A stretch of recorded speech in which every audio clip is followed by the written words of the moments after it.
introduce the first session, which is being led by, as I said, colleagues from Surrey Police. So I will hand over now. So I hope you all have a really good day. Thank you.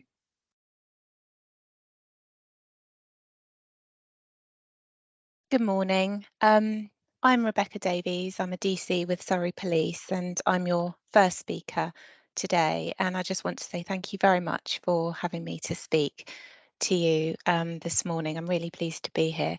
I've got some slides to share with you, so I'm going to share my screen.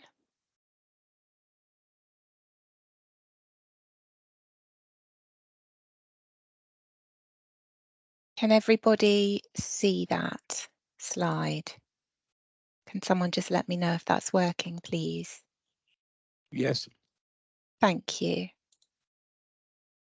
And you can all hear me okay? Lovely. So I'm the first of 4 speakers. If you've got any questions, please put them in the chat when it's enabled, and we'll come to them at the end of our session as a whole, depending on the time that we've got available. So my presentation today will focus on what happens when a safeguarding concern is reported to the police, leading on to talking you through the victim's journey to give you an insight into what would usually happen when an adult at risk is identified as being a victim of crime. Sadly, news articles like this are all too familiar to most of us, and they remind us that abuse of vulnerable people takes place in different forms and in different settings, from care homes to hospitals, to people being abused or neglected in their own homes. So what happens when you call the police? Well, information is received and assessed by our contact centre, and that can come in the form of a phone call, an email, via the internet or social media, or sometimes from our front counter staff. So an incident will be created and categorised as a grade 1, 2 or 3, depending on priority. If it's a grade 1, that would be an immediate response, a grade 2 is a priority response, and grade 3 is a less urgent response. It then gets allocated to an appropriate team for further action. Now, this could be our response teams who deal with the grade 1 and 2 incidents, or our incident review team who deal with the lower risk cases. We also have an occurrence management unit, which ensures that we're recording the crimes correctly and that they're being allocated to the right department. You'll see there on the left, there's a public protection support team panel, and I'm a part of that. It's a central team, and we support our operational colleagues. We identify, we review, and we discuss the cases involving adults at risk to ensure that an appropriate response and timely progression. Where circumstances may mean that a Section 42 inquiry is instigated, the case is allocated to our new adults at risk team. Some investigations may remain with our response officers or our CID officers. In speaking to you about the victim's journey today, I'm going to mention the Code of Practice for Victims of Crime. I'm going to talk about achieving best evidence, the support there is for victims, the Crown Prosecution Service, and what can happen at court. So the Code of Practice for Victims of Crime sets out a minimum standard that organisations must provide to victims of crime, and it's issued by the Secretary of State. And there are 12 rights under the code, for example, the right to understand and to be understood, or the right to be referred to services that support victims and have services and support tailored to their needs. So who could be a victim for the purposes of the code? Well, a victim can be a person who's suffered harm as a result of a criminal offence, or a close relative if that person has died due to a criminal offence. It also extends to a family spokesperson if the victim lacks capacity or has an impairment, etc. That might be relevant in the adult safeguarding world. Certain categories of victim are entitled to enhanced rights. So if they're vulnerable or intimidated, they're eligible for these enhanced rights. And that might be being offered a referral to a specialist support service, or being updated more quickly after key decisions have been made, and having access to what we call special measures. And I'll come back to those later. So some of you may be familiar with Achieving Best Evidence. It was drafted and published by the Home Office originally in 2002, and it's our guidance on interviewing victims and witnesses. It talks about and advises us on the use of special measures, and it's been revised and updated since it originally came out. It's quite long, it's a 248-page document covering all aspects of how to best obtain evidence from our victim and support them through the criminal justice process.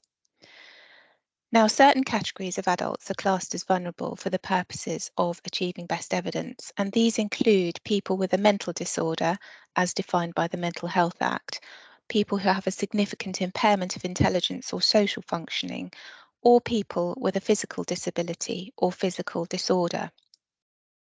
And if the court considers that the quality of the victim's evidence is likely to be diminished because of these circumstances, then they will be eligible for assistance. And that assistance presents in the form of special measures, which include the option of having their evidence digitally recorded rather than making a written statement, for example. This can then be played to the court on a screen, and it means that the victim does not have to be present in the courtroom or repeat their account of what happened. So the victim, if they're able, will travel to one of our purpose-built interview suites. And if this isn't possible, we can take portable recording equipment to them. This is a photograph of one of our 4 interview suites. And the suites have recently been updated in light of a review carried out from a neurodivergent perspective and a trauma-informed perspective. So we had lots of red carpets and bright lights before, and they've been replaced with softer and more neutral tones. And we've got lighting that we can dim if necessary now. We found some cushions and some blankets to provide different textures. We've got some grounding boxes available, and we've put some calming and uplifting pictures on the walls. And we've also got hopefully some new softer sofas on the way, all designed to make it a more comfortable experience for our victims. What kind of support can a victim expect? Well, intermediaries come under the special measure options available, and they can be used to assist victims who are vulnerable. It's part of Right to under the Code of Practice for Victims, and their role is to assist with the communication and understanding. So trying to really get the best evidence out of that victim. Again, Right to makes it clear that the victim can bring a person of their choice to the interview, unless that's not possible, and then they should be told why. And the role of that supporter is to provide emotional support during the interview. So there are a range of special measures I've mentioned, not just digitally recording the interview, and that can be used to facilitate the gathering and giving of evidence by these vulnerable witnesses. So other things could include things like the removal of wigs and gowns by the barristers in the courtroom, or perhaps putting up screens in the courtroom to separate parties. All things, again, which are designed to make the victim feel more comfortable. Surrey Victim and Witness Care Unit is an independent team based at Guildford Police Station, and it provides support to victims from initial contact through to court. I was asked to talk about the CPS as part of this presentation.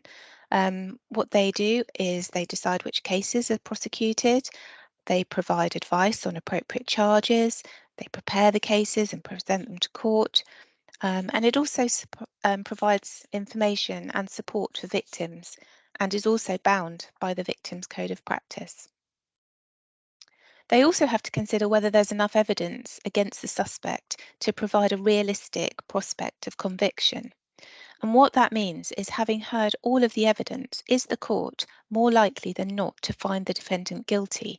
Can the evidence be used? Is it reliable? What is the defence case, and how likely is that to affect the prosecution case? The CPS must be satisfied that there is enough evidence to provide a realistic prospect of conviction. So the burden of proof in a criminal court is relatively high. At a trial, the magistrates or jury must be sure that the defendant is guilty in order to convict them. The prosecution must prove beyond all reasonable doubt that the defendant committed the offence. It also considers whether or not it's in the public interest to prosecute, and in doing so it will consider factors such as the vulnerability of the victim or whether the defendant is in a position of trust. For example, are they a carer? And the circumstances of the victim are highly relevant. The more vulnerable they are perceived to be, the more likely it is that a prosecution is required. The CPS has a specific policy in relation to the prosecution of crimes against older people. And this final slide shows a booklet which has been produced to help people make informed decisions about what they may want to do if they're a victim of crime. If they don't feel ready to speak to the police, there's information about other agencies that can help them. It's available as a hard copy and online and can be downloaded from a QR code. We do have posters, we have leaflets and cards which have the link to the QR code, and we can send them out to any agency that would like them. Thank you so much for your time and for listening, and I will now hand over, hopefully, to my colleague, Andy Smith.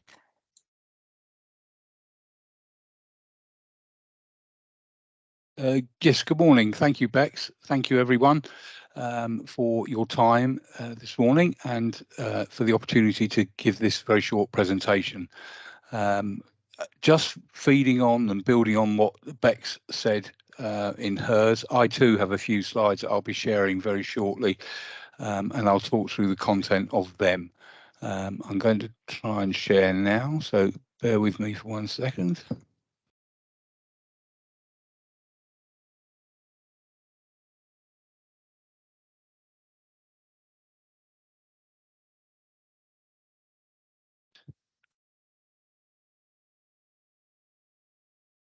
Somebody give me a thumbs up, please, that you can see the PowerPoint slides ahead that says common I can themes. see it, Andy.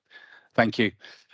Yes, thank you, Bex. As I say, my presentation, following on from where Bex very kindly handed over, is based around the common themes that I see. My role within the Public Protection Support Unit is I, on a daily basis, review any occurrence that's recorded by the police that is, we still use the term vulnerable adult, I'm afraid, on our computer system, but everyone around this conference will be familiar with adult at risk.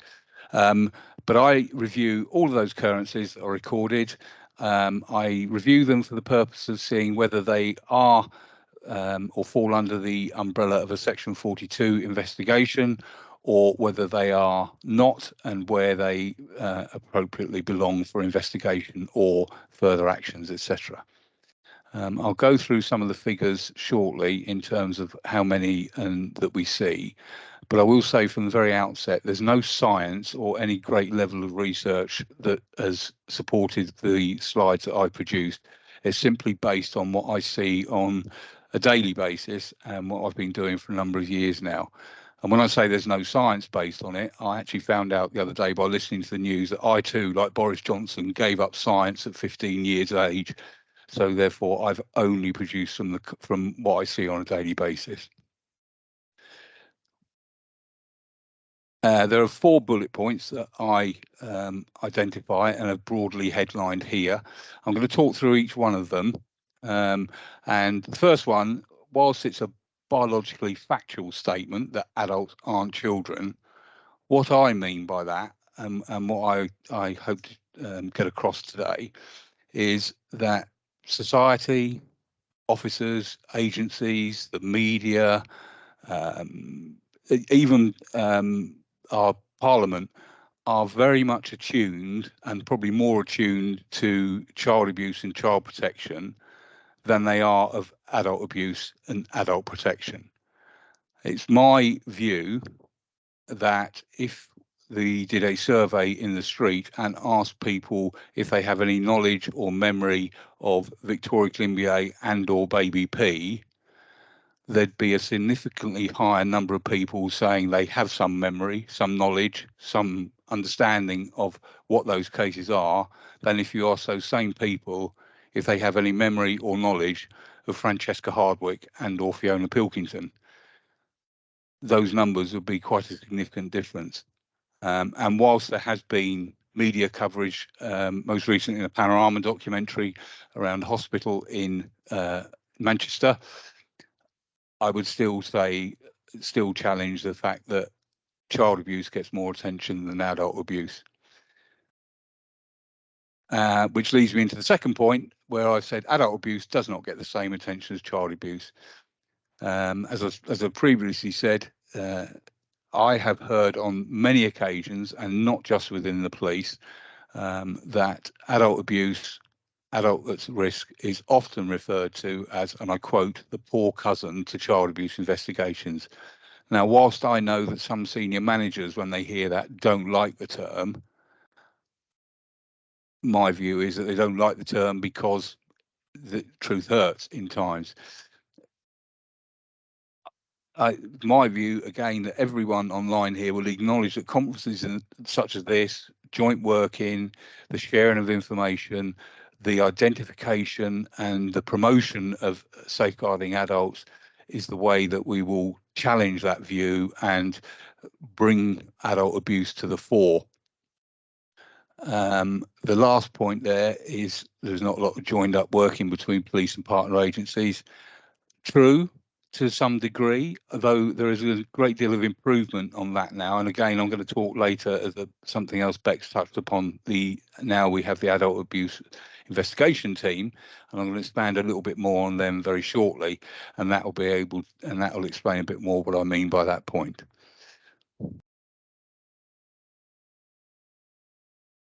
In the context of what I say, as I said, my daily job, amongst other things, is to review the occurrences that are recorded on our computerised crime system.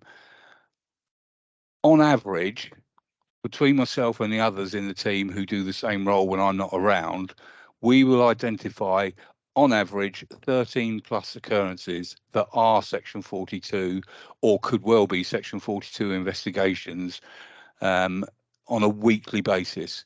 Now, whilst we don't work weekends, we do review the occurrences that happen at the weekends on a Monday. And so I'm confident in saying that that figure is for a 7-day period. That figure will identify, as I say, 13 plus, the majority of which of those identified do require a joint investigation approach with police, adult services and other agencies as well, CQC, etc. When we identify an occurrence, an allegation that may be a Section 42, they are subject of a daily triage discussion within our team and within the adult at risk team. That discussion revolves around the allocation, the correct recording, and the correct decisions are made as to where and who's better placed to investigate that allegation, whether, as Bex touched on, it sits better with CID, whether it sits better with our neighbourhood colleagues, or whether it comes straight into the adult at risk team and they take the investigation from the beginning and take it forward. I would add to that figure, that's 13 plus a week, but on average, we're reviewing at 30 a day. So 30 times 7 will be the weekly amount that are reviewed. And of that total, 13 of which are identified as Section 42 investigations. Okay. What can be done going forward? Joined up working, I've touched on that. And I've said that in the past, there hasn't been a lot of it. No, there hasn't. That is improving. We now have the adult abuse risk team. I have to say they are a great team. They have thrown themselves into the role. the response that we are generating around the adult abuse allegations is now better than at any time I've been doing this particular role. There are 6 officers and a DS on the team. They are building relationships and partnerships with health settings, with adult care, with adult social care, etc., which is only to be encouraged. And that has to be the right way that we go forward with this. One of the other issues that I see on often, I'm not going to put a time to it, is that officers in response are very quick to make a view around a person's capacity. And I often see person X lacks capacity. Given that person X lacks capacity, there is nothing else to do.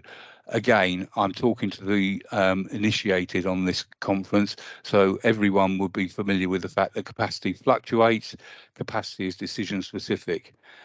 In terms of that message is not universal, which leads to a view, an assumption that because somebody lacks capacity, there is nothing more that an investigation can do.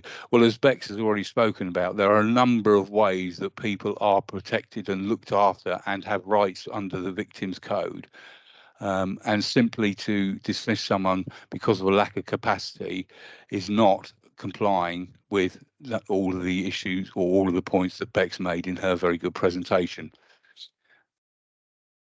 To better improve on that, my view is that when making allegations or when making reports to the police, again, there needs to be some explanation more around a person's capacity. How does that person communicate? Who do they communicate with? What does that communication look like? Simply to no capacity, please file doesn't explain everything that is relevant to that person and also comply with that person's rights. In terms of anything else, as I said, we're moving forward with the adult abuse team. They are well established. If they're not known to you now, they certainly will be in time going forward.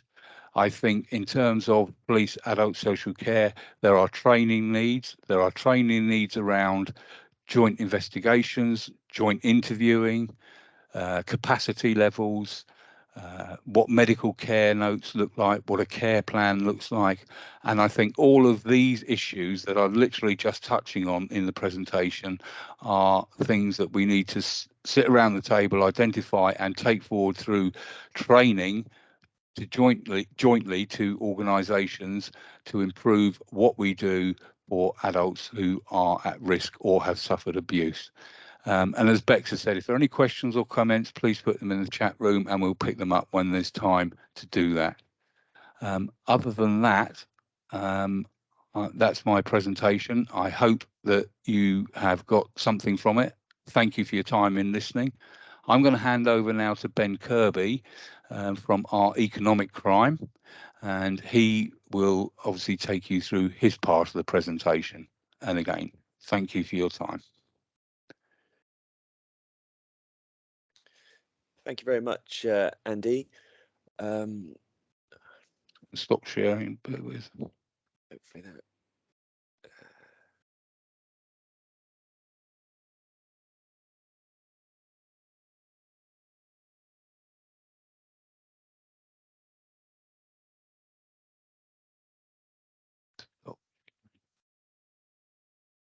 there. Yeah. Thank you. I'll just try and share my screen. Please do let me know. Oh, that's my diary. Can people see my screen now? I can see it. Brilliant.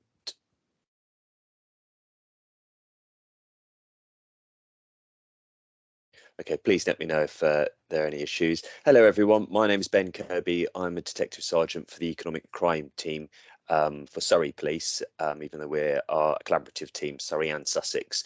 So we describe ourselves really as the North team, but yeah, from Surrey Police. Thank you for everyone for attending. Great to see the amount of numbers here. And my presentation is going to be on what we do in the Economic Crime Team and touching really on courier fraud, which heavily targets the over 70s, but I'll go through a bit of statistics as I go. As I said, I work for the Economic Crime Team, and I'm based at Woking Police Station. As a unit, we have financial investigators based at Staines, Reigate and Guildford for Surrey Police. And the financial investigators are all accredited financial investigators that complete a large about the more technical inquiries, restraints and work under quite often under POCA, which is the Proceeds of Crime Act. The actual economic crime team themselves consists of detectives in Surrey Police. At the moment, we have 7 detectives on the team, but hopefully in the next few months, really, we're hoping to increase that by 2.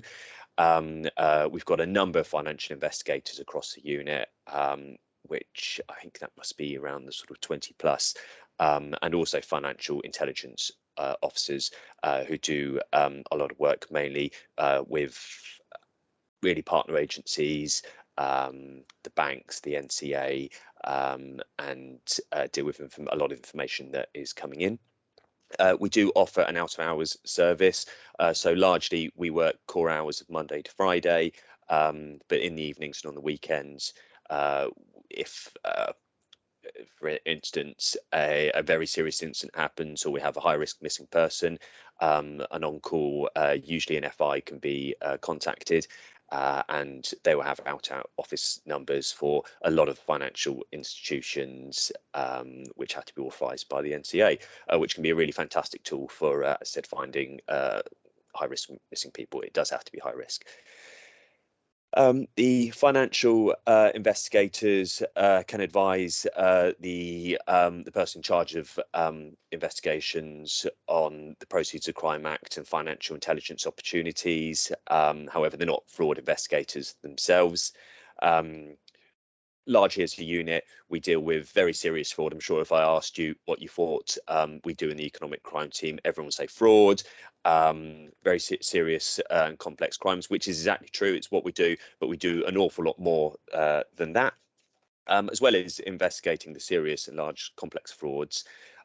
We liaise closely with regional teams, with the National Crime Agency, and banks and other financial institutions.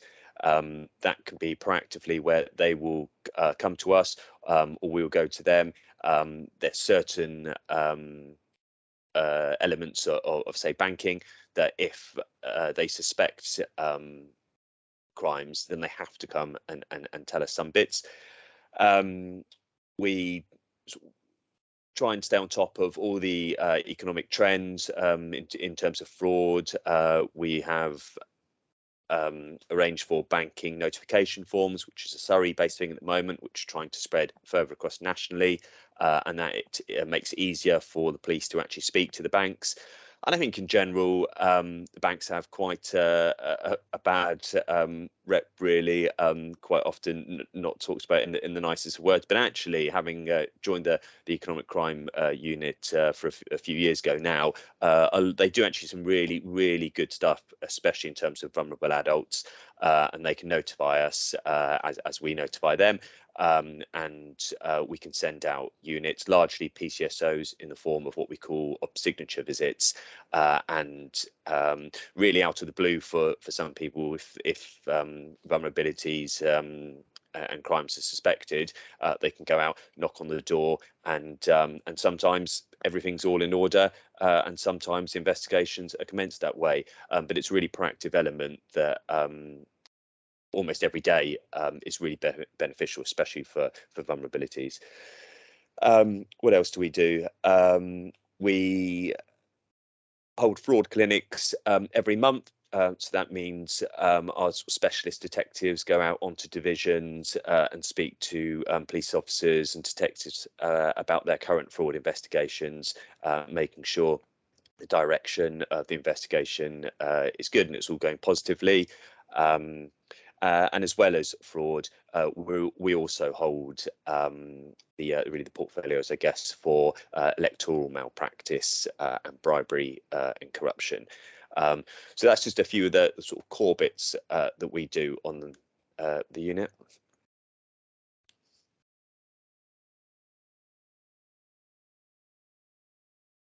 Okay, I'm also going to talk about what courier fraud is. As I alluded to earlier, courier fraud is a type of crime that disproportionately impacts people generally over 70.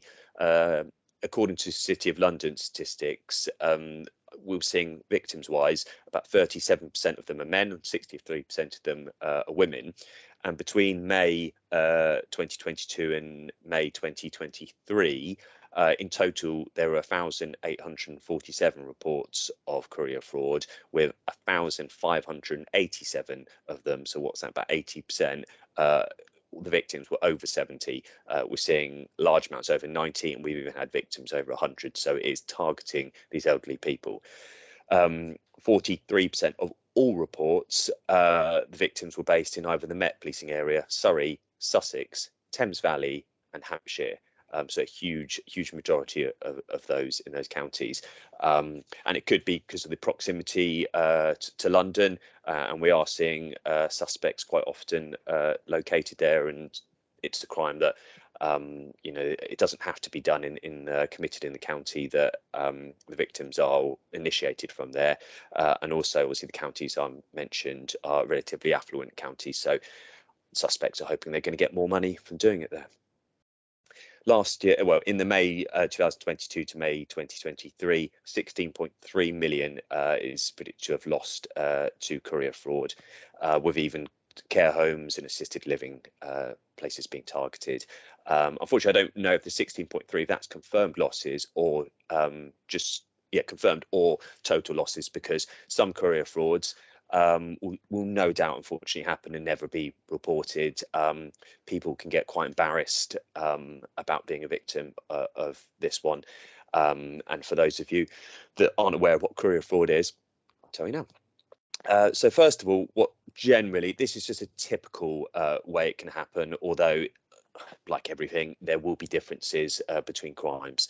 So first of all, what we call the voice, which is really just the person on the end of the phone, the suspect, uses generally an unregistered prepaid mobile telephone number, which can be referred to as a dirty or a burner phone, to make calls to it's always the landline really of elderly and vulnerable victims. And the voice generally phones in the criminal's hometown. The voice generally remains in their place. As I said, quite often we're seeing London or some major cities. The voice will normally purport to be a police officer, which aggravates crime even more, telling them that they need to basically comply with them. You know, we are the police, we're looking after you, and we're finding generally people of an older age are quite trusting with people that are calling up out of the blue like this. What will then happen is they'll say, okay, well, I'm sure you'll want to speak to the police or to banking staff to confirm that, you know, I am who I say I am, and ask them to hang the phone up. Now, generally what happens is, if the person keeps the call alive, when you put the phone down on a landline number, that call's not being cancelled. So as soon as the victim then picks their phone back up, the phone is line is still there. So if they then start to dial the number on, say, the back of their card or 999, the person who's already called them or someone that's now swapped places with them on the same line will then speak back to them and say, hi, yeah, this is whoever it might be, NatWest, Nationwide, Barclays, or the police themselves. And then at this point, really, the victim quite often is absolutely sure now that they are speaking to you know, the police or the bank, and they're believing everything that suspect's then telling them. Okay, the voice they will then direct that, as I said, generally elderly victim to attend a bank to withdraw large amounts of cash, and they'll even tell them not to alert bank staff and give them advice and answers to questions they may ask. As I said before, the banks are doing quite a lot, and we're seeing a lot more often now than ever before, banks refusing to give these people cash when they come in. But clearly it can be very hard when a customer of theirs is saying, I have my money with you and I'm telling you a reason why I should have it, you know, please give me my money. It's quite hard for them, but they are often just saying, even though they're hearing these stories, which can be, oh yes, my I'm helping my grandson get his first car, or I'm having building work done. They're quite often not happy and they don't give them the money, or they'll say, look, have you had a phone call about this? Because the police would never ask for, say, PIN numbers, passwords, or for you to go and withdraw cash.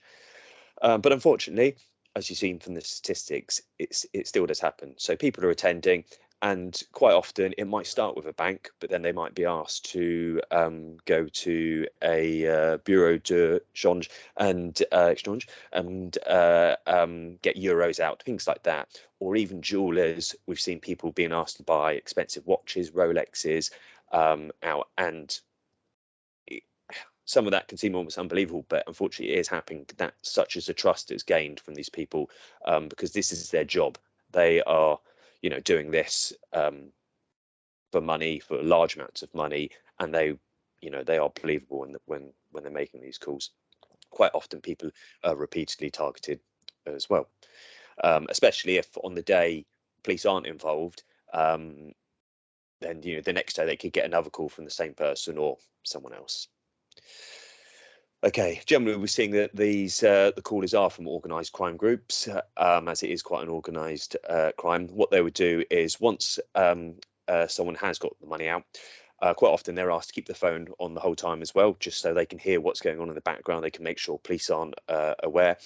They will then ask a courier to arrive at the victim's house, which again is another thing that aggravates it. We're actually getting people, you know, coming not necessarily into the homes as such, but they're coming to the door, and there is a contact element of this, and that courier will take the cash from the victims, or jewelry or things like that. Generally they'll be asked to be putting it in an envelope and they will hand it over. The couriers, I think initially when courier frauds happened, there was a little bit of ambiguity of whether the couriers themselves were actually involved or they were legitimate couriers being used. I think still now there is an element that legitimate couriers are being used, but quite often couriers are just members of the OCG. Clearly, it'd be a lot cheaper to pay a courier to do it, rather as in a organised crime group member, rather than an official courier. And less chance of anyone being intercepted or the money then being taken else or given to the police.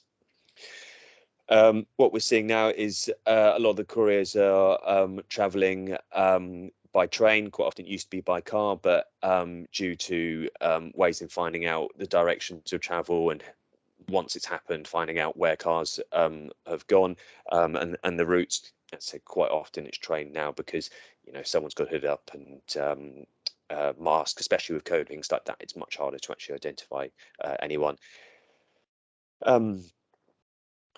Okay, so that's really the fraud itself. Due to the actual way it's happening, it's of course inherently quite hard to investigate. Once the money's been given to someone, that person gets, say, on a train. If they do, then you know, cash is gone. There is a limit. So what really are the police doing to try and stop this? Luckily, I'm happy to say quite a lot. Operation Recovery is something which is being piloted at the moment by Surrey and Sussex, and that's really when couriers are coming from the train station, how they're then getting to the victim's home is quite often using local taxis. So we're going to taxis and sort of travel companies to actually just make them more aware of what courier fraud is, and suggesting that they should speak to proactively call the police, not putting themselves obviously at risk. Maybe it's afterwards, or just not taking the taxi fare in the first place, but just saying, you know, ultimately, if someone's being asked to be picked up from a train station, goes directly to an elderly person's house, picks up a package, and then wants to go straight back to the train station again. How many scenarios really is it that that's going to be legitimate? Clearly there could be some, but better safe than sorry. And if police could then maybe go and act on that with the trains, we can contact British Transport Police and maybe ask some questions, then that is going to help us at the moment. As a unit, we're in the process of creating what at this stage is called a high harm team, which is going to focus directly on the courier frauds. The City of London Police take the lead on fraud nationally. I know they're focusing on it at the moment. Regional teams are now playing a much bigger part in trying to find these groups that are doing it. Because it is organised crime groups, we're finding that when there are positive outcomes for cases, they're having large effects because these people are doing it day in, day out, and they don't stop. So if that group is disrupted, huge amounts of crime can be stopped. And as I said before, we continue to work with the media. It's really well received. One of my colleagues, my DCs, was on BBC One, was it last week or the week before, and she does quite a lot of things like that. And it's really just getting the word sort of fraud out there, as I know the public know that it is really on the rise. But it's just really awareness for, especially with something like courier fraud, which is so impacted and people are losing, unfortunately thousands and thousands of pounds, unfortunately at times.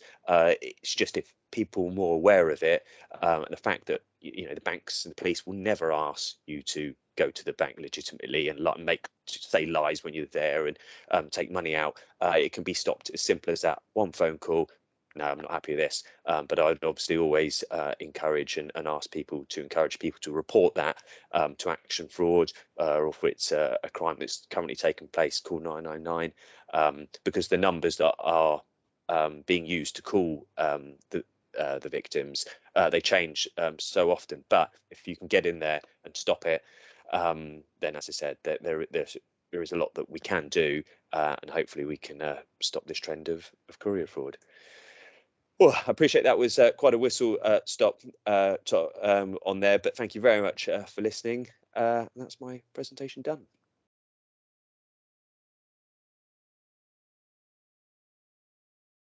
Thanks, Ben.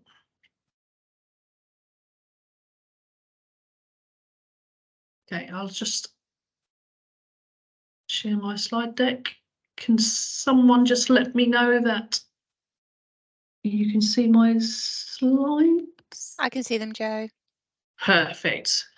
Brilliant. So, hello everyone, my name's Jo Grimshaw. I work for Surrey Police. I head up a team of ASB specialists along with some other amazing people.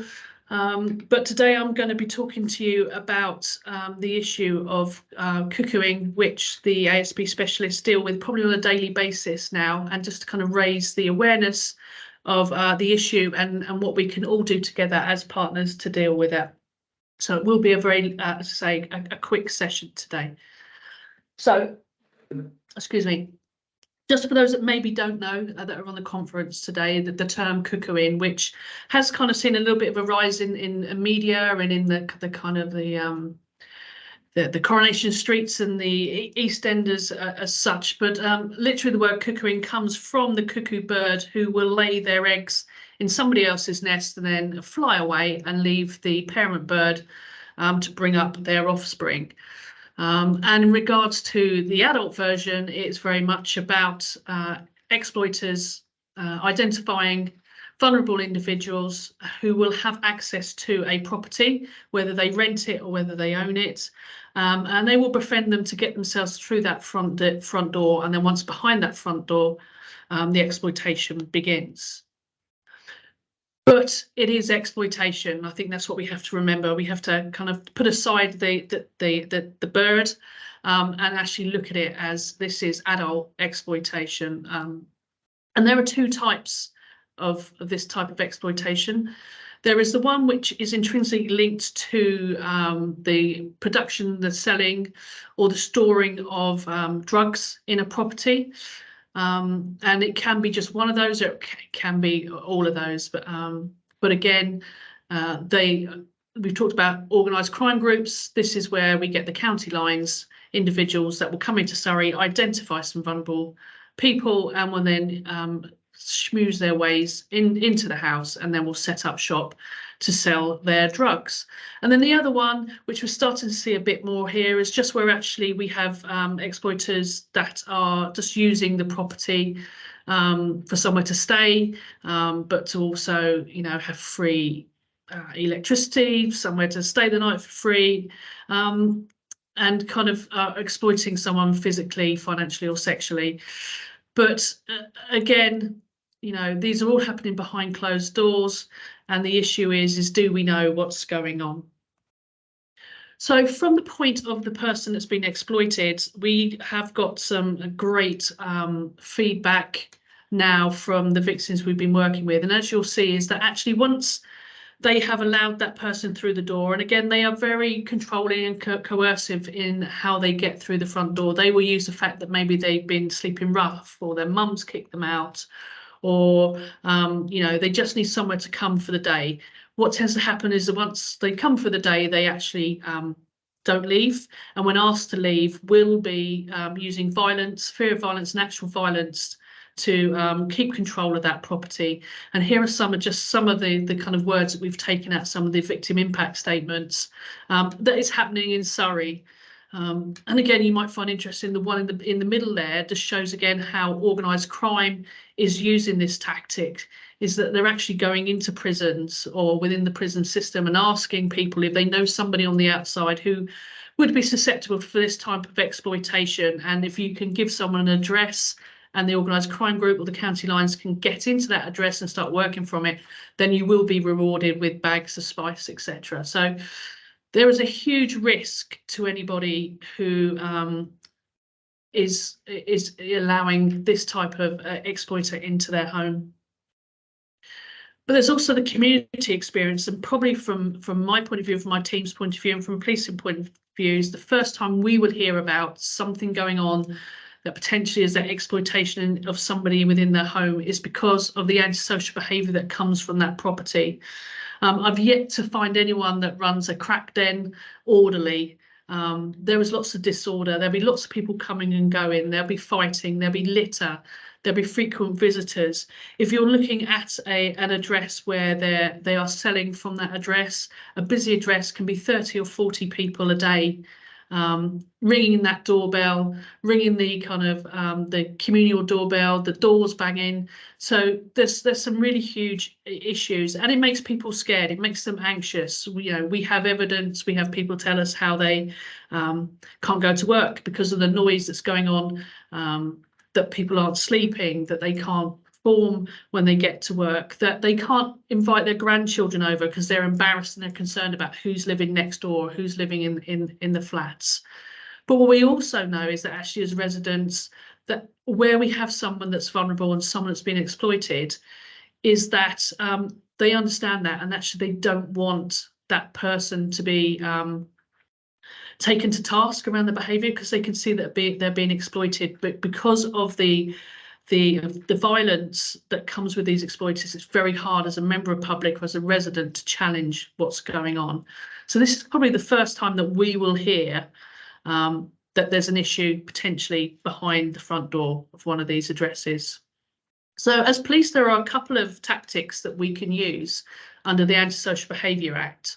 So the first one is called a community protection notice. This is an early ASAP for us, which means we don't have to go to court, but it means that we can require somebody to stay away from a location or from an address. The test for it is around the detrimental effect on the quality of life of others that's persistent or continuing in nature and unreasonable in contact. And I would suggest and challenge anyone that says that the exploitation of people within their homes does not tick all of those boxes. So therefore, we're quite confident in using this, and we're seeing this work to really good effect to keep people away from addresses. The other piece of legislation we have is the closure order, and this is the one that we use probably weekly, if not sometimes daily, to tackle the exploitation of people in their homes. The reason being is it allows us to take control of that premise A lot of the time when we talk to victims, because there's coercive controlling behaviour, they sometimes feel that they don't want to ask people to leave, that that they're friends, that they're helping with them, and actually what we can see is that's not the case. So we have a power where we can go to the magistrates court and ask the magistrates court to close that property. And what I mean by close is there's two ways we can close it. We can close it fully, which is what we do where we have people who are complicit, who are kind of our neighbours from hell, or people who are living in that property and are running it for the purposes of dealing drugs. However, what we can also do is understand that vulnerable people have been exploited, that they have lost control of their premise, and actually by no fault of their own really, do not deserve to be kind of shut out and made homeless as this legislation would do. So a partial closure is something that we consider, so that we can leave the tenant in there. It means we can leave their workers, their family to attend. But what it means is that as Surrey Police, we can keep control of who extra has entry to that. So if we turn up to do a check and there are 3 people in there that have kind of come from London, that shouldn't be there, they're not on the court order, then we can remove them. They are actually arrestable. So it takes the pressure off the person that's being exploited and puts the onus on it's Surrey Police that have said you cannot attend here. The great thing also about this legislation is that we can use hearsay evidence, which means that the victim actually doesn't need to give a statement, and they don't need to come to court for us to get these court orders through. So this is a really powerful piece of legislation that gives respite to the community that are living next door or above or around these properties. But it also means that we can keep the bad people out, and we can do that for up to 6 months. So I talked about my team who kind of deal with these orders, and I just wanted to kind of show you a kind of the journey they've been on. 2018, we kind of saw a bit of a rise in the use of closure orders, and year on year we have seen an increase in properties being identified and having to use the closure order. You'll see 2003 we're up to 55. I did this slide deck probably about 3 weeks ago. We're actually over 70 now. And if you look at the pie charts on the other side, you'll see that 90% of those properties are partial closures, which means there is somebody vulnerable in there that's been taken advantage of and has had their property taken over. And we've needed to go in there to kind of rescue that person and to make sure the community are feeling safer. But it's very easy to go in and use these legislation, but behind that door, we have someone who is highly vulnerable, has complex needs, who has probably been disengaged from services by their exploiter. We see it all the time. You don't need to go and see your drug worker. You don't need to go and see your GP. You don't need to go and see your family because I'm here now, and I'm going to look after you, and I'll make sure you're all right. And as police, we would go in, and it was sometimes very hard to work out where the best support was for these individuals. And what would happen, quite rightly, is that a lot of time was taken up supporting the victim and less time kind of chasing the perpetrators of this crime. So in kind of 2018, I kind of made a decision to kind of have a bit of an ask around to see whether there's anybody else that could help us as Surrey Police to support these individuals while we chased and looked after the bad people. So what we have now is we're now working with Catalyst, who have a specialist outreach team for us. So they've been in since the end of 2018. Just some very quick data kind of around who they've been dealing with since then. So they've had 395 referrals. You'll see that predominantly it's males that are an issue. But again, what I wanted to show here is actually when we talk about vulnerable adults, we're talking anyone from the age of 18 to 80. Is what we're seeing, and we are seeing at that kind of higher end level where we have parents who are basically being exploited by their children who are coming back to the family home. So it's really sad. What the specialist outreach team do is work alongside police, but also housing to support the victim, to make them more resilient. As I said, we can go in every day and put a closure order in, but if we don't make people stronger and more resilient to being exploited, then we're going to be back in 6 months, in 12 months, doing another closure order. So for me, it was very important that we didn't just put the order on, shut the door and hope that the victim would cope, because that was never going to happen. So the specialist outreach team, as I said, work with us right from the beginning. They will go in, they will ascertain what the needs of that victim is. They will help make the house look better. So again, a lot of the times we go into these properties and they've been ransacked because the exploiter doesn't care, it's not their home. So it's full of rubbish. It's got holes in walls, it's got graffiti, etc., which is not a nice place to live. So if you're trying to reintegrate somebody back into that community, we need to make sure that actually they feel better about themselves. So that's what the outreach team will do. And they'll also support us, when I talked about the closure order, in providing evidence for the court to show that we're kind of all working together.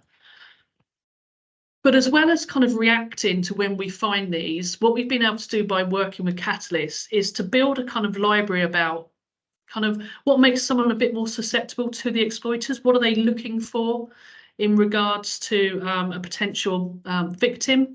So we wanted to do more around prevention. So we've come up with kind of like the top indicators that would make somebody that maybe you're working with more attractive for those exploiters.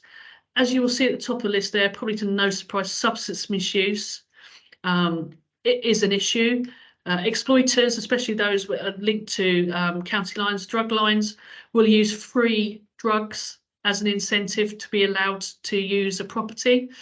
But again, social isolation is one. So a lot of the time we have to convince people that actually the people they think are their friends are not their friends. But what we also find is that their engagement is poor. And as I've already mentioned earlier on, is that those exploiters will tell that victim, you don't need to be engaging with your drug worker or your support worker, because that's what they're here for. Interestingly, homelessness is one that we see time and time again. If someone has had experience of being homeless, they are more likely to have some empathy when someone turns up at their door and says, can you put my mate up for a couple of nights? Because he's been chucked out of home and it's pouring rain or it's freezing cold. So again, it's a way of kind of hearts and minds and on how they exploit our victims. And the bottom one there really is kind of around who does the exploiting. So, you know, we are looking at county lines, but local drug dealers are our main issue, and the people that we're kind of dealing with. But prevention for me is really about the key is how do we stop people being exploited in the first place? We're also working with our housing providers. So recently Raven Housing Association took that indicators list, ran it through their database, and came up with any that had 3 or more of those indicators and did joint visits. They did 50 joint visits. 3 of those properties required a closure order, and interestingly 2 out of those 3 weren't on the radar of any agency at all, but had been living in fear and had almost been prisoners in their own home. And we also had to do an emergency move out of the county due to the organised crime group of another address. But also they identified some at-risk individuals, and again there was some wraparound support put on there. During that week, we also did some training, and again, this kind of shows how we need eyes and ears out on the ground, is that one of the gas safety check engineers went out to do a safe check. And because they'd had some training and could identify, spot the signs of what was going on, they came back to the safeguarding lead and actually found another property there, which again, I don't think we would have found without that member of staff going into that address. So just to kind of wrap this up, is that part of the work I do, and as part of the work of the partnership, is raising the awareness of this issue. So you will see that we have a kind of rolling campaign on our social media, just to kind of raise the awareness. So again, people understand what they're seeing. So if they're seeing people coming in and only staying for a very short period of time, if there's lots of fighting, if there's lots of people that you don't know going into a property, that there is something that we can do as police, which means that we're not going to target the vulnerable. We understand they've been exploited, they're being forced to do what they do. We also have a set of leaflets, which again are kind of the spot the signs for whether you're a practitioner or whether you are a member of the community. We also have something that we can leave with people who potentially are at risk. So they may at the time of your visit think that they're not going to be susceptible to this type of exploitation. But if they are, you can leave that leaflet, and that leaflet again goes through the signs, but also has the specialist outreach team who are available to take a referral, because the referral doesn't need to come through the police. Yourselves as practitioners, if you work in hospitals, care homes, if you're going out and giving support to individuals, you don't need to involve the police if you don't think that will help. But what you can do is engage the work of the Catalyst specialist outreach teams. And again, it's a free service. And it's a service that, as I said, has had some huge successes, and I believe have kind of saved some lives. So just to wrap up, from my point of view here, there are still things we need to do. Funding, so the OPCC and Surrey County Council within the public health arena at the moment fund the project. But as everyone probably knows on the call here, you're forever kind of down the back of the sofa, making sure that this important piece of work happens. We've done a cost benefit analysis. We're about £2.50 for every pound spent, you'll get back in benefit, but funding is something we're there. Perception is another one for us. So we still have people that we know. I think my colleague talked about capacity earlier on, and they will say to us that, that they've got capacity and they've invited the person through the door and they use drugs. So therefore, do you know what? They've kind of brought it on themselves. A lifestyle choice is something that we hear quite often. And for me, it's not a lifestyle choice to have invited somebody in. And then when you've asked them to leave, you'll have, a machete shown to you, or you will be assaulted and basically told to go and live in your bedroom because the rest of the house is being taken over by those exploiters. So we still need to make sure that we understand the harm, we understand the vulnerability, and these people are not doing it because they want to do it. Support for us again is around what do we do? The assertive outreach team is a short support service. They don't hold on to cases for years. It is very much about a triage and trying to get people back into services. We need to think about housing. So a lot of the time we try and keep people in their homes because it's their homes and they're within their communities. But sometimes, because they may be linked to organised crime, to county lines, there is a need to move people quite quickly and probably out of Surrey. So we are trying to work around that emergency housing with other housing providers around the country to kind of, in our time of need, to be able to move some very, very, very quickly. Information sharing is still key. What I would say today, and by thanking, having this invite today, is that you are all eyes and ears. Hopefully it will start you to think about what you're seeing if you're supporting people in their homes. We can offer some more training. As I said, it's been a very, very quick whistle-stop tour of the issue. But again, it's if something doesn't feel right, then please phone the police, 101 online, and let us see if we can help. Again, quickly, housing associations to be given the closure power is a really interesting one, and actually is in the criminal justice bill that's just had its second reading. So we may see that actually housing associations can close properties quickly as well, which is great. And then the other piece of work is just around care leavers. Again, this is safeguarding adults, but my worry is that sometimes we have young people leaving care who for the first time are in their homes, not supported 100% as you would be as if you had a stable family around you, and again are really susceptible to those exploiters. The exploiters are very good at identifying people who will allow the houses to be used. So that's some of the work we're doing. As I said, anybody that wants to kind of offer some help, offers me some advice to make this service even better, then that'll be really great. So just to finish, from a Surrey Police point of view, we'd all like to kind of thank you for your time, for listening. We do acknowledge that working in adult safeguarding is not easy, and it's certainly not without its challenges. But I think as long as we as practitioners work together, that we understand vulnerability and that we really listen to our victims, that we can make a difference. So again, I'd just like to thank you on behalf of Surrey Police for taking the time to listen this morning. Thank you.